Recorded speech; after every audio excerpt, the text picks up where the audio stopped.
as I say, it's a bit tearful coming back here after so many years. I imagine they want to demolish all the buildings.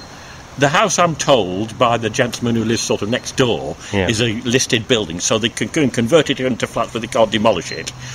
But there's no preservation order on the ancillary buildings, unfortunately. That's, I assume. I might be wrong, but the studio, it still belonged to Hammer, and many of the Hammer people were still here. The studio manager was Don Weeks, and you'll see his name a lot if you look at the credits on their 60s swashbucklers and films.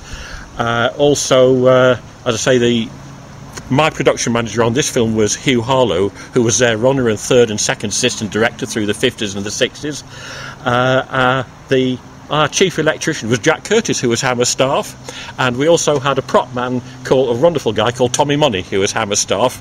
And along that side there used to be film vaults, because I met their film librarian, a fellow called Bob Rickson. They had a wonderful crew of people. They were fortunate. What happened will never ever happen again.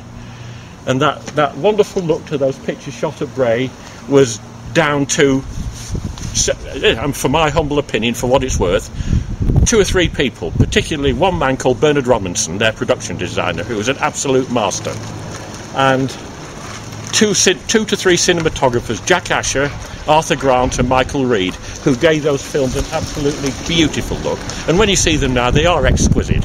You only have to look at like the Brides of Dracula made in 1960, which Terry Fisher directed, and what a wonderful director he was. And the look on those films, which they were made for peanuts, virtually, has a look now which could never ever be bettered. And it's just down to those key elements. They were just so fortunate that they had those people who just happened to come. They were doing the right thing, the right films, at the right time, with the right people. It just happened, and it'll probably never ever happen again, unless something else, who knows. But it's a little bit sad to be coming back to the studio, probably for the last time. I mean, I've retired out of the business now, but since retiring I've been working full-time as a film researcher. So here we are. So here I am, helping out on a book called Hammer Films Goes on Location. That's an epitaph for a career spanning 40 odd years, isn't it?